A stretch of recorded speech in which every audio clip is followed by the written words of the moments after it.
Saya berbicara di sini sebagai penyambung lidah rakyat Indonesia. A state of war between the United States and the Japanese Empire. Liftoff. We have a liftoff. 32 minutes past the hour.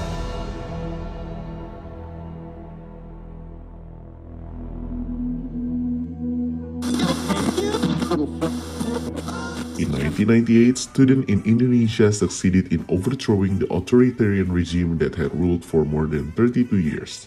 At that time, they came together from various regions and groups to jointly take to the streets to voice their aspirations. 21 years later, students are again taking to the streets against various bills proposed by the people representatives. 11 years earlier, in 1987, South Korea also experienced the same thing. Students in Gwangju held a massive demonstration that later changed the course of history in the country. If we look at the rapid development of South Korea, of course this cannot be separated from the success of the youth in 1987. The great changes in these two countries certainly cannot be separated from the influence of the younger generation, because this is the power of the youngster, the history shifter, and the history maker. The rest is history, dan saya Andi Bahteri Yusuf kembali lagi, dan kita akan kembali membicarakan hal-hal yang berhubungan dengan sejarah, hal-hal yang sejarah yang jauh ke belakang ataupun belum terlalu lama. Karena untuk memahami masa depan dan juga masa sekarang, kita harus bisa melihat sejarah kita seperti apa. Apa yang pernah terjadi di masa lalu kita. Dan hari ini saya sudah bersama Manik Margana Mahendra. Ya, betul. Oh, betul. Agak susah nih namanya soalnya. Ini salah satu tokoh BEM UI ya, Tit, ya. Dulu. Ketika lagi ada aksi tahun 2019, ini salah satu yang mimpin. Bisa cerita nggak kejadiannya waktu itu gimana? Iya, sebenarnya cuma salah satu bagian dari masa aksi sih ya, tapi kebetulan... Merendah nih biasanya? Enggak, bukan. Jagoan biasa merendahin diri, ninggin mutu. Amin. Karena di kondisi itu memang aksinya organik dan nggak cuma satu organisasi, nggak cuma BEM UI doang. Jadi emang kebetulan terlibat dan lagi menjabat sebagai ketua BEM UI tahun 2019. Dan kalau bisa sedikit cerita, masalah di tahun 2019 itu sebenarnya cukup pelik ya. Kenapa pelik dan akhirnya dapat momentum, kalau menurut saya secara pribadi, karena kita sempat jengah dengan politik yang terbelah begitu parah ya, cebong kampret gitu. Kayak semua orang tuh bener-bener takut kalau mereka mau ngomong, ntar dikirain cebong atau dikira kampret gitu. Di satu masa orang beli presiden karena program. Waktu itu karena yang baik sama yang kurang baik. Oh iya, orang baik ya? Ya, orang baik orang jahat. Tapi kan orang baik juga bisa jadi orba. Oke. Jadi kalau misalnya di tahun 2019 karena pasca tadi cebong kampret itu akhirnya selesai, pemilunya selesai segala macam, akhirnya ketika meletuslah satu masalah, terus juga Jokowi Prabowo konsolidasi gitu ya. Ya udah, amarah publiknya nggak bisa ditahan lagi karena ya kita tahu, sama-sama tahu. Terus ini siapa oposisinya gitu? Dari konteks itu kita kehilangan sosok oposisi yang juga nggak cuman dari Prabowo-nya aja ya, tapi juga dari masalah Undang-Undang KPK, revisi Undang-Undang KPK itu seluruh fraksi itu menyepakati revisi Undang-Undang KPK pada saat pembahasan tanggal 17 September kalau nggak salah gitu ya. Jadi ini siapa sebenarnya yang memimpin negara ini, siapa yang mewakili rakyat ini siapa gitu. Makanya kenapa pada awal tahun 2019 itu juga meletus narasi mosi tidak percaya kepada DPR. Karena ya jelas gitu, di bagian perwakilan rakyatnya aja yang seharusnya punya fungsi untuk apa ya, bisa kita bilang mungkin memantau si pemerintah ini, jadi watchdog-nya bagi pemerintah gitu, tapi tidak melakukan fungsinya. Dan banyak banget sih sebenarnya kasus di tahun 2019 itu, ada RKUHP, ada lagi masalah-masalah lain yang akhirnya meletup Papua misalnya, diskriminasi Papua, dan itu terjadi berantai. Akhirnya kan gejolak publiknya juga meletus, dan ya salah satunya juga yang KPK yang akhirnya tetap disahkan, tumpahlah ke jalan gitu. Tercapai nggak sih tuntutan waktu itu? Oke. Bilang tercapai nggak tercapai itu kita indikatornya tergantung gitu ya. Karena kalau dari tuntutan aksi sendiri di tanggal 24 September itu ada 7, tapi akhirnya bertambah lagi karena ada banyak represivitas gitu ya. Cuman kalau kita sebut sebagai keberhasilan untuk meningkatkan pengetahuan publik, kesadaran publik tentang hak-hak sipil mereka, saya bisa bilang itu cukup berhasil gitu di tahun 2019 bulan September. Berarti dari berapa tuh? 7, 9 tuntutan berapa yang kira-kira bisa dinegosiasikan? Sebenarnya akhirnya ya semuanya masih ke hold Dan akhirnya tetap terkejadian, bukan kejadian ya, tapi tidak terlaksana adalah KPK sih sebenarnya. KPK, revisi undang-undang KPK tetap dilakukan, nggak ada perpu sama sekali, nggak ada apapun ya buat membela KPK pada saat itu. Ini kalau coba bandingin sama demo yang baru nih 11 April, lagi bulan puasa, orang demo rame-rame. Itu yang paling besar tuh. Yep. Lalu kemudian ya pelakunya kemudian kita tahu mahasiswa. Tapi kenapa yang terkenal Ade Armando? Nah, coba ada analisanya nggak? Oke, analisanya. Menarik ya pertanyaannya. Nah, karena demonya tentang apa, pelakunya siapa, yang terkenal orang lain gitu. Benar-benar, sepakat. Menurut saya followernya nggak masih banyak juga. Oh iya, masih banyak kan. Oke Mas Cup. Kalau bisa dilihat ya, pertama gue sangat-sangat menentang kekerasan ya. Siapapun itu, termasuk Ade Armando, yang terjadi pada Ade Armando. Dan itu juga hal yang sama ketika terjadi kekerasan kepada mahasiswa dan yang melakukan juga polisi gitu. Meskipun ya tadi ya, saya sendiri tidak menyepakati kekerasan. Jadi jelas itu harus dikecam. Tapi bukan berarti masalah tadi, mukulin Ade Armando ini, itu jadi masalah utama di tanggal 11 April gitu. Masalah-masalah yang lebih besarnya akhirnya kan jadi kelupaan. Kalau melihat 98 nih, lihat 98 sendiri gimana? Orang selalu menyamakan pencapaian 98 sama dengan pencapaian 65, 66. Lu sendiri melihatnya gimana? Ini hal yang sangat menarik ya. Kalau misalnya kita bicara 66, terus 98 segala macam, dua momentum sejarah itu kan selalu diidentikan atas keberhasilan gerakan, ya selalu konteksnya ke mahasiswa gitu ya. Tapi identik keberhasilannya adalah bergantinya rezim. Kita juga nggak boleh naif. Di tahun 66 sama 98 ada patron politik lain. 66 katakanlah kita ada TNI Angkatan Darat gitu, yang menjatuhkan Soekarno. Atau 98 ada Megawati, Amin Rais, siapa lagi PRD misalnya. Jadi mahasiswa itu nggak sendirian.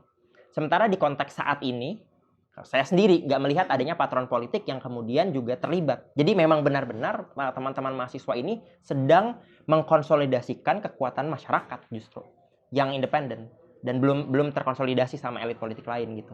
Jadi di hal ini 66, 98 kita patut menghargai atas terjadinya perubahan yang memang terjadi gitu ya.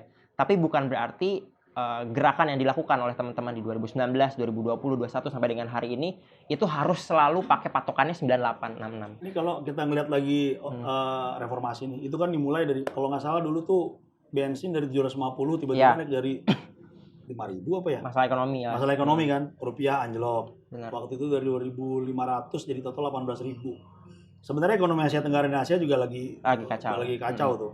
Kemudian orang turun ke jalan pelan-pelan membicarakan masalah ekonomi. Lalu akhirnya minta presiden turun. Yap. Ketika dekat presiden turun, waktu itu tiba-tiba terjadi kekacauan tuh. Lu melihat itu gimana? Apakah misalnya nih, lu melihat ini, itu skenario aja tuh. Karena kalau Soeharto pulang, semua aman. Jagoan pulang, semua aman. Gitu. Melihatnya gimana? Iya benar. Bisa dibilang itu sebenarnya justru harusnya ada tanggung jawab pemerintah juga untuk akhirnya bisa mengamankan itu dong. Bisa jadi itu adalah upaya untuk lari dari tanggung jawab itu. Karena nggak tahu nih siapa yang akhirnya mengakibatkan ini semua, ditunjuklah orang yang kemudian bisa ditunjuk pada saat itu, ya memanfaatkan kondisi emosional massa gitu ya, yaitu etnis Tionghoa misalnya. Sama juga kan ini sebenarnya sama waktu tahun 65. Ya siapa yang disalahin misalnya PKI gitu. Apakah iya? Enggak juga kan. Nah, masalahnya mengambil orang-orang untuk kemudian disalahkan itu segala macam adalah upaya untuk menciptakan chaos sampai akhirnya lupa sama masalah utamanya gitu. Bahwa pemerintah gagal. Ya, dan demo itu kan besar kan, maksudnya terjadi di mana-mana. Kan 19 dan kemarin juga terjadi di mana-mana. Jogja terjadi, Trisakti terjadi, dan nggak tahu, mungkin pemicunya bisa dibilang Trisakti. Kalau gue merasa sebenarnya hal lain, tapi Trisakti disebut sebagai salah satu pemicu penembakan itu. Itu sendiri ngeliatnya gimana? Kayak serentak gitu seluruh Indonesia. Ya itu kan memperbesar lagi gitu ya. Kayak ya domino aja gitu, efek domino dari satu jatuh ini segala macam. Dan tadi kalau misalnya masalah etnis atau siapa yang disalahkan itu akhirnya kan memantik konflik horizontal aja gitu. Kita bakal balik lagi ke segmen 2. Kita coba cerita gerakan mahasiswa dari zaman dulu tuh, dari zamannya eksekutif produser ini masih kuliah, tahun 70-an selalu disamakan dengan Korea. Jadi mungkin kita bisa melihat.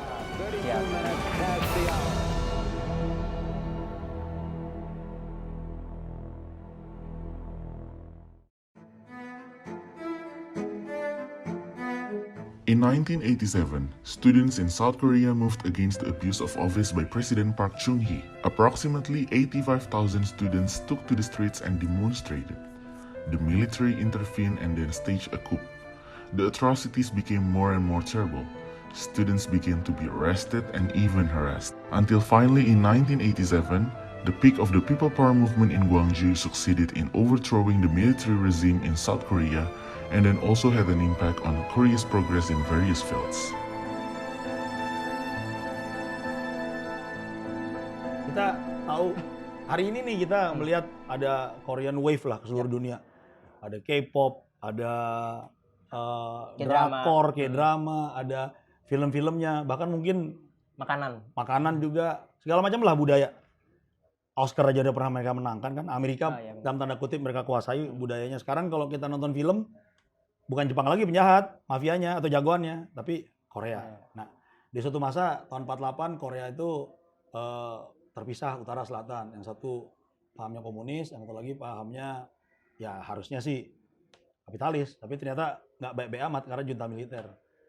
Bertahun-tahun mereka melakukan banyak hal lah karena dikuasai oleh junta militer dengan ekonomi yang nggak bagus, lalu kemudian terjadi revolusi mahasiswa sana sini. Dan cikal bakal di akhir tahun 70-an kalau nggak salah. Tapi baru bisa mencapai tujuannya di tahun 87. Proses yang lumayan panjang kan. Katakan 80 lah, berarti punya proses 8 tahun. Lu ngeliatnya gimana tuh?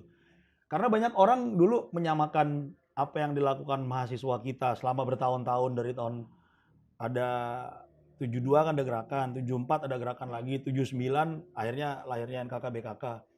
Itu proses ini sama dengan Korea atau mungkin mereka saudara tua kita mereka jangan-jangan. Iya, kayak kesamaan nasib ini mungkin bisa kita lihat ya kalau misalnya secara demokrasi, masalah demokrasi segala macam mungkin orang-orang atau negara-negara di Asia punya kecenderungan kemiripan gitu. Tapi bukan berarti sama atau persis gitu. Cuman bisa jadi pas aja momentumnya gitu. Dan apa yang dilakukan sama Korea Selatan, perjuangan mahasiswanya itu juga sebenarnya wujud bahwa setidaknya gitu negara-negara di Asia ini memang sedang dalam proses demokratisasi. Intinya sih itu sih. Jadi dengan proses-proses yang kemudian harus dilewati, ada banyak hal yang harusnya bisa dipelajari ya sama negara tersebut. Supaya akhirnya bisa berhasil. Nah ini kalau menurut saya ya apa yang dilakukan oleh Korea Selatan akhirnya cukup berhasil untuk memperbaiki ekonominya. Ada keberhasilan yang mereka bisa tunjukkan dari pola ekonominya segala macam itu. Kalau apa sih yang harus kita pelajari misalnya dari Korea sehingga mereka bukan cuma menemukan tatanan baru, tapi yaitu mahasiswa tuh beneran jadi agent of change.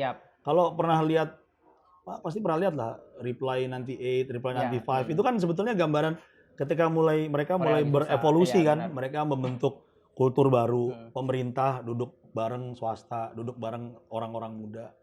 Nah perencanaan itu kelihatan ada nih. Nah Indonesia sendiri harus belajar apa nih? Kita lihat 98 ke sini kayaknya kita menghadapi permasalahan yang sama aja kan sebenarnya. Benar. Kayak nggak maju ya. Meskipun ya, mungkin kita ngefans sama Listoa CRP itu. Sejarah berulang. Iya. Terus ulang-ulang aja ya, tapi nggak maju-maju. Benar banget sih. Kalau misalnya tadi, sebenarnya Indonesia juga maju ya. Kalau kita ngomongin Coachella dulu deh. Kita punya Rich Brian, kita punya Nicky gitu. Dan mereka tapi juga bukan opening, bukan closing. Iya, cuma main di panggung yang ukurannya mungkin nggak gede-gede amat, ini panggung utama nih. Tapi maksudnya ada potensi dong. Potensi ada betul, ya. Nah, gimana caranya negara seharusnya memastikan itu gitu. Potensinya bisa dimanfaatkan, dikembangkan atau budaya kultur makanan gitu. Ya kita bisa ambil itu dan jadikan itu juga sebagai wave baru. Kalau misalnya memang tujuannya tadi kayak seperti Korea segala macam gitu. Cuman memang akhirnya selalu permasalahan atau perdebatan di Indonesia tuh balik lagi ke masalah-masalah politik yang nggak selesai gitu kayak 3 periode lah, apalah ya kayak gitu-gitu lagi aja gitu. Indonesia ya mungkin sama terjadinya itu ya 80 sama 98 ini. Itu prosesnya lagi berjalan nih berarti. Indonesia tuh lagi berjalan. Kalau Korea mungkin udah tadi yang 80-an itu, Indonesia dari 98 sampai dengan saat ini. Tapi kalau gerakan mahasiswa yang saat ini kalau saya sendiri ngelihatnya itu justru lebih cenderung mirip sama Hong Kong. Perjuangan teman-teman di Hong Kong gitu yang memang lagi sedang berjuang dan mungkin mereka sedang dalam tahap coalesce gitu ya kalau misalnya tahap gerakan sosial gitu berkoalisi mungkin sedang dalam tahap itu dan kita sedang menuju konsolidasi massa yang besar sampai suatu titik mungkin kita bisa mencapai kemenangan itu. Tataran ideal kemenangan tadi deh itu pemahamannya apa? Dibilang ideal banyak kondisi idealnya. Cuman katakanlah misalnya kita lihat lagi dari masalah yang terjadi saat ini gitu. Dari masalah tadi reformasi, terus reformasi di korupsi, segala macam. Sebenarnya pada dasarnya yang jadi pembahasan itu polanya yang cukup cenderung sama adalah adanya oligarki di dalam pemerintahan yang akhirnya membuat banyak sekali perundang-undangan itu lebih fokus pada membela oligarki-oligarki ini dibandingkan masyarakat. Contohnya Undang-Undang Mineral dan Batubara itu lebih cepat disahkan. Terus revisi Undang-Undang KPK itu bahkan semua fraksi juga menyepakati. Tapi kalau misalnya undang-undang untuk masyarakat, katakanlah undang-undang TPKS gitu yang baru, ya oke, itu jadi kemenangan kita ya saat ini meskipun ada banyak catatannya. Atau undang-undang perlindungan pekerja rumah tangga gitu ya, RUU PRT atau RUU masyarakat adat, itu prosesnya lama gitu. Sementara kalau misalnya bicara tentang bisnis, investasi, investor, lebih cepat tuh. Omnibus Law Cipta Kerja beres. RUU PKS tuh lama banget tuh. Ya, RUU PKS baru banget. Yaitu artinya masalah-masalah sistem politik kita barangkali perlu kita evaluasi lagi. Dan itu yang perlu ya menjadi tatanan ideal lah. Benar. Nggak pernah sempurna tapi kan bisa mendekati situ lah. Kalau kita ngomongin 98 kita kan nggak pernah luput dari nama-nama kayak Megawati, Amin Rais yang paling ramai banget waktu itu. Ada Prabowo lah dalam bentuk yang dari sisi yang lain. Fadlizon juga muncul waktu itu. Budiman tiba-tiba muncul lagi setelah berapa tahun, 2 tahun sebelum ditangkap.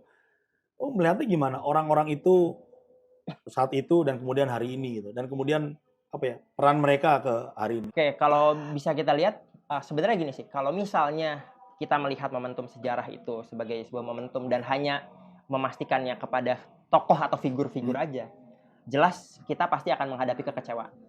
Kalau saya bilang kayak gitu ya. Kenapa? Karena figur-figur itu tuh tidak akan pernah lepas dari kesalahan. Pasti. Gitu. Sementara yang harusnya kita pegang adalah value-nya atau nilai-nilainya. Apa sih sebenarnya yang membuat reformasi itu terjadi? Apa sih sebenarnya yang membuat 66 itu misalnya terjadi? Kenapa ini terjadi? Apa yang diperjuangkan sama figur-figur itu gitu? Karena kalau misal kita hanya menokohkan orang-orang tersebut, ya udah suatu saat kita pasti akan kecewa. Misalnya ngelihat Megawati tiba-tiba kayak gitu, atau misalnya kita ngelihat Budiman Sujatmiko yang dulu PRD itu kan dibangga-banggakan gitu ya. Atau misalnya Fadlizon, Fahri Hamzah, ya mungkin mereka punya value mereka saat ini masing-masing, tapi kekecewaan orang-orang yang mungkin tahu mereka dari dulu sampai dengan saat ini yang nggak bisa terelakkan. Kenapa? Karena mereka menaruh percayanya hanya kepada figur. Padahal bukan itu kan. Value-nya, betul. Harusnya value-nya dikedepankan. Ya. Dan sama sih seperti apa kata Herviden. You either die a hero or you live long enough to see yourself become the villain. Lebih baik mati cepetan jadi pahlawan daripada hidup kelamaan lalu jadi penjahat. Kita akan balik lagi di segmen ketiga.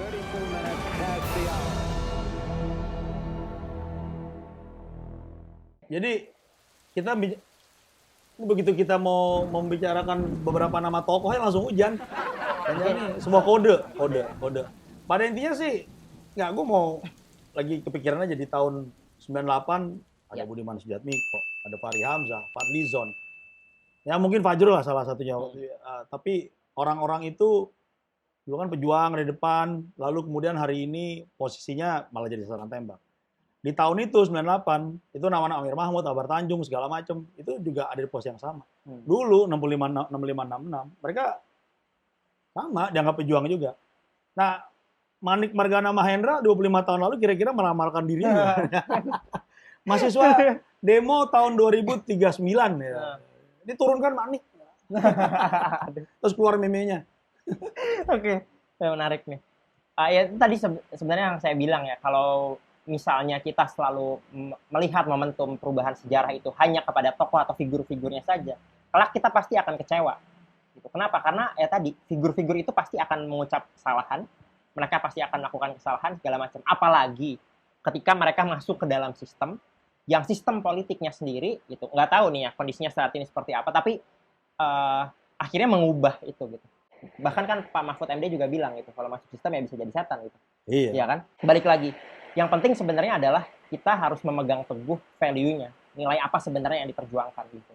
Kayak apapun yang misalnya teman-teman lihat waktu ini, semoga semesta tidak menangisi kita ya. Iya. Nah, semoga ini bukan kode nih. Supaya kita mengintikan daripada ditangkap kita bukan itu. Tapi jadi lebih sendu aja nih ya ngomonginnya. Tapi kalau dari saya sendiri buat teman-teman semua bahwa apa yang saya lakukan di tahun 2019 itu semata-mata bukan karena saya adalah pahlawan buat orang lain, bukan. Gitu. Kita harus mulai melihat bahwa pergerakan yang dilakukan oleh teman-teman mahasiswa itu bukan kompleks Messiah, gitu. Bukan Messiah kompleks. Kita bukan lahir sebagai juru selamat bagi orang lain. Ketika kita punya keyakinan itu pada saat kita melakukan aksi, kelak yang kemudian kita akan hasilkan adalah ya kita hanya akan berbangga diri pada momentum tersebut, setelahnya kita kehilangan idealismenya. Tapi apa yang kemudian harus sama-sama kita lihat adalah turunlah untuk kemudian menjadi pahlawan bagi orang lain dan untuk diri kita sendiri. Udah saatnya bagi kita untuk punya semangat kolektif kolegial gitu ya.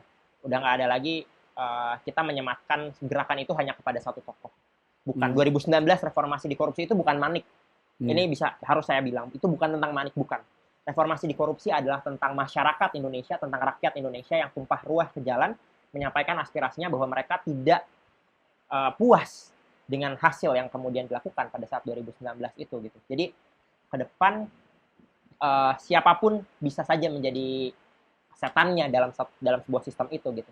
Tapi bagaimana cara kita untuk kemudian memperbaiki sistem itu yang harus kita terus perkuat buat gerakan-gerakan masyarakat itu jauh lebih dekat gitu. Pembahasan atau diskursus tentang masalah reformasi, tentang masalah apapun yang mungkin bahasanya terlalu sulit harus bisa masuk sampai dengan ke tukang sayur, sampai ke tukang beca. Mereka harus benar-benar memahami. Ya, gagasan-gagasan sebuah aksi, sebuah gerakan. Sering kan nggak nyampe karena... Benar. Itu dia poin utamanya. Jadi ya gerakan ini akhirnya tidak dimiliki oleh satu atau dua orang saja, tapi seluruh masyarakat Indonesia. Dan itu yang harus kita pertahankan. Ya artinya paling nggak Manik hari ini janji bahwa 20 tahun lagi nggak akan bilang, ini anak kecil-kecil demo panas-panas apaan sih? Ya. Dulu zaman gua gitu. Oh enggak lah. Ageism ya. Ya karena kan apa ya? Semua generasi kan punya keperluannya sendiri, ya, punya apa yang diperjuangkan sendiri.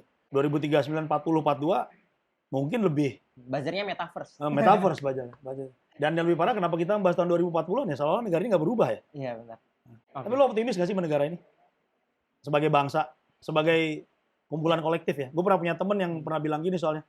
Sebagai individu sih negara ini bagus banget. Tapi sebagai bangsa, aduh ngehe banget cup. Gitu. Nah tapi kalau lu sendiri gimana? Saya adalah orang yang percaya sama harapan. Jadi justru ketika kita ngelihat teman-teman mahasiswa, katakanlah yang saat ini masih ada yang mau aksi turun ke jalan, meskipun dikata-katain sama anak 98, dikata-katain buzzer, mahasewa lah apa segala macam, justru itu harapan. Artinya negara ini nggak pernah kehabisan orang-orang yang mau terus mencintai negaranya dengan mengutarakan ya hitam adalah hitam, putih adalah putih. Yang benar adalah benar, salah adalah salah. Gitu. Jadi ketika saya masih melihat itu ada, ya saya masih percaya dan masih optimis negara ini masih punya masa depan. Tinggal bagaimana kita mengelola harapan itu saat ini juga dan menjadikan harapan itu jadi kenyataan. Ini paling deket nih, 2004 harapannya ya yang tadi gue bilang kali ya. Dulu kita selalu pemilihan presiden yang paling ideal adalah perang program. Ya, betul. Tapi kemudian ini adalah perang antara si baik versus si jahat. Betul. Tahun 2024 lo harapannya apa? Harapannya jelas nggak 3 periode. Ya jelas 2024. Sama yang penting juga adalah kita menghadirkan tokoh-tokoh baru yang memang ya balik lagi kalau misalnya 3 periode kan orang-orang itu lagi. Orang-orang tua itu lagi yang bermain gitu. Ya bullshit lah politik-politik orang muda. Siapa ya orang-orang muda cuma dijadiin gimmick doang. Cuma pangsa pasar nanti aja. Tunggu tua. Tunggu tua ya. Tetap lagi jadi tua-tua lagi gitu. Jadi intinya 2024 harapannya banyak ruang buat teman-teman muda untuk benar-benar mereka jadi subjek gitu, bukan cuma objek politik aja. Oke, ini kita udah ngobrol kemana-mana, kita udah ngomongin gerakan mahasiswa 98, 66, Korea, dua bangsa nih yang terus berevolusi, terus gerakan mahasiswanya punya dinamikanya sendiri, dan kemudian kita pahami bahwa semua ini ya the rest is history. Yoi. Terima kasih buat Manik, Terima kasih juga buat teman-teman sekalian. Thank you.